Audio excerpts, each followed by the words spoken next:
চলে আসলাম আরও একটি ভিডিও নিয়ে। তো হ্যালো এভরিওয়ান, আসসালামু আলাইকুম। কেমন আছেন সবাই? আশা করছি ভালোই আছেন।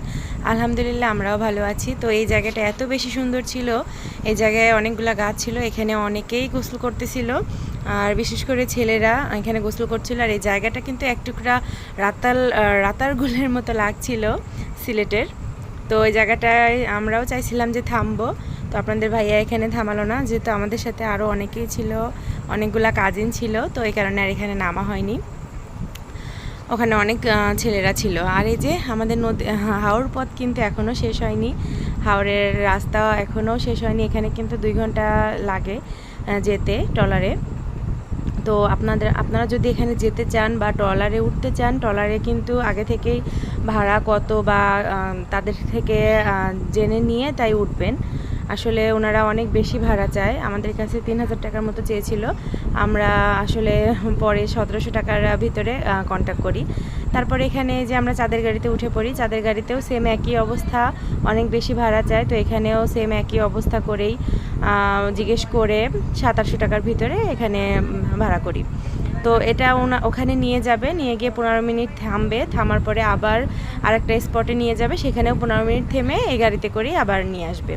তো এই যে আমরা উঠে পড়লাম চাঁদের গাড়িতে মিঠাই মইন অষ্টাগ্রাম যাওয়ার উদ্দেশ্যে। এই দেখেন সেই কাঙ্ক্ষিত রাস্তাটা আলপনা দিয়ে সাজানো, এত সুন্দর লাগতেছিল, জাস্ট ওয়াও, এত বেশি ভালো লাগছিল। আপনাদের সাথে কথা বলতে বলতে আমি ওখানেই তাকিয়েছিলাম, আর মানে কিছু বলার ভাষা খুঁজে পাচ্ছিলাম না। আমার মনে হচ্ছে যেন আমি আবার একটা দৌড় দিয়ে চলে যাই, এমন একটা অবস্থা। আসলে সেটা তো আর সম্ভব না, এত দূরে ছিল, আর এত দূর আমাদের বাসা থেকে, অনেক ঘন্টা, অনেক সময় না, অনেক ঘন্টা লেগে গিয়েছিল ওখানে পৌঁছাইতে। দেখেন রাস্তাটা কত সুন্দর লাগতেছে, মাশাআল্লাহ।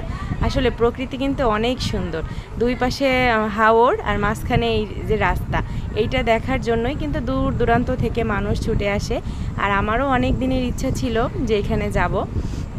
আমার মনে হয় আরও 2 মাস আগে যদি আসতাম আরও ভালোভাবে দেখতে পারতাম, পানিটা আরও একটু উপরে থাকতো, পানিটা একটু উপরে থাকলে মনে হয় আরও বেশি সুন্দর লাগতো।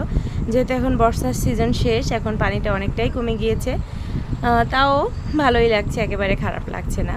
যাই হোক, নতুন এক্সপিরিয়েন্স, ভালোই লাগছিল।